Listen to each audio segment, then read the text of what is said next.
तो एक इम्पॉर्टेंट खबर आ रही है। मैं आपको बता दूं कि जिस तरह से आज सुबह से ही हम आप तक इम्पॉर्टेंट खबरें पहुंचा रहे हैं, क्योंकि एक नई खबर जो है वो निकल कर आ रही है। बात ज़रा करते हैं राज्यसभा मेंबर्स की।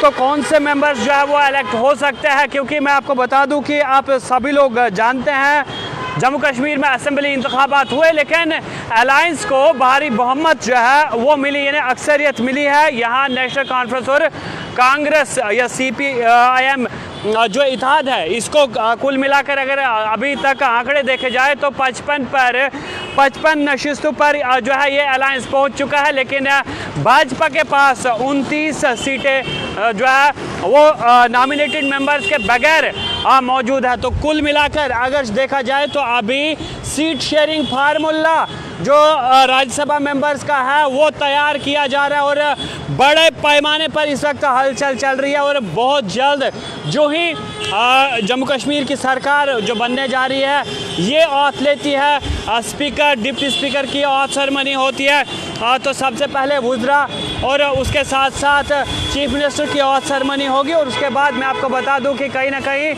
अब फार्मूला राज्यसभा नशिस्तों के लिए है तो वो भी तैयार किया जा रहा है और उसके बाद जो है नोटिफिकेशन जारी की जा सकती है। और इसमें अब खबर ये आ रही है, कहीं ना कहीं ये बताया जा रहा है कि बीजेपी को एक सीट जो है वो मिल सकती है और दीगर 3 सीटें जो है अलायंस को मिल सकती है। क्योंकि आप सभी लोग जानते हैं कि अलायंस के पास इस वक्त कितनी अक्सरियत है। कुल मिलाकर अगर आप देखें तो जो आज़ाद उम्मीदवार है या दूसरी पॉलिटिकल पार्टी है वो भी इन्हें सपोर्ट देती हुई नज़र आ रही है। और अब इनकी तादाद जो है अलायंस के पास 55 MLAs है, 55 नशिस्तें हैं। तो कुल मिलाकर देखा जा रहा है कि अगर सीट शेयरिंग की हवाले से हम बात करें, राज्यसभा के जो मेंबर्स हैं उनमें से 4 में से 3 जो है ये अलायंस जो है इलेक्ट कर सकता है। उसके बाद मैं आपको बता दूं कि अगर बीजेपी के पास 29 नशिस्तें हैं और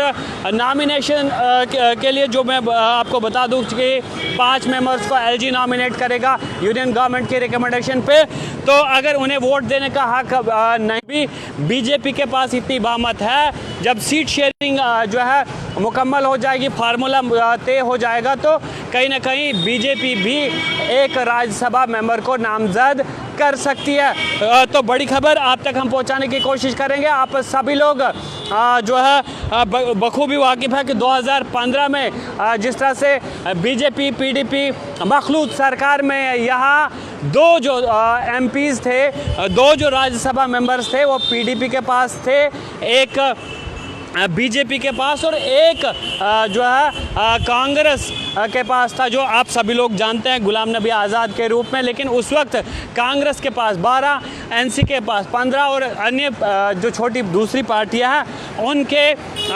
उनके शामिल होने से उनके वोट से जो है गुलाम नबी आज़ाद को राज्यसभा में भेजा गया था। लेकिन गुज़िश्ता 3 साल से हमारी राज्यसभा में रिप्रेजेंटेशन नहीं है। अब इंतखाबात भी हुए हैं, आप सभी लोग जानते हैं असेंबली के चुनाव जो हुए हैं।